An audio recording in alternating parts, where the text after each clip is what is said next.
From Windsor, Ontario, once again, Chris Ensing back with us live.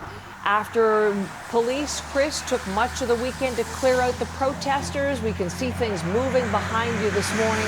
What is the very latest?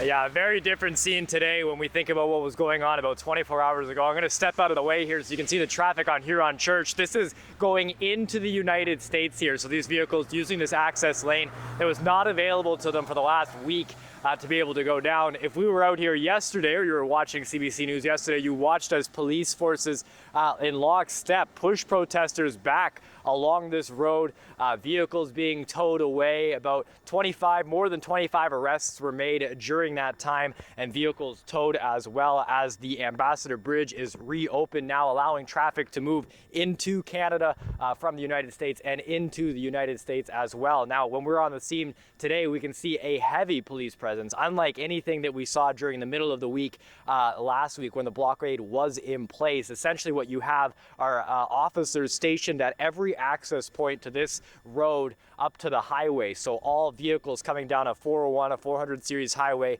now to continue on to the Ambassador Bridge, and local access points blocked off with vehicles, police officers, and cement barriers to prevent any protesters or a blockade from reforming at this hour, which is a major focus of the local community as we see that traffic continue and that Ambassador Bridge reopened at this hour.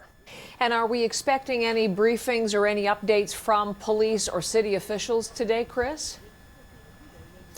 We are, Heather, and a big part of that is going to be what happened over the weekend and what is required to continue protecting the infrastructure that's in place here in Windsor. We heard from the mayor this morning who talked about $3 billion he estimates in goods and economic value that was lost over this blockade. We'd heard from the governor of Michigan who talked about how she is happy to see this bridge back open. But one of the things that we're looking at now are the medium to long-term changes to protect this infrastructure, something that the mayor says will be discussed at a council meeting, but also the costs of all of this as well.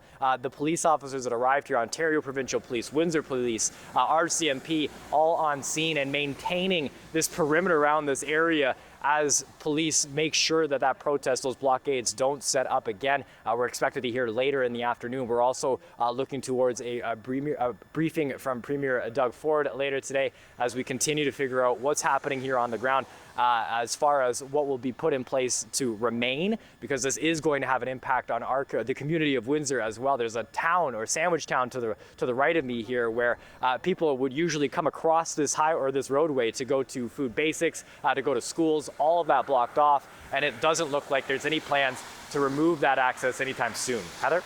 Thanks again, Chris, for the reporting this morning. Chris Ensing in Windsor, Ontario.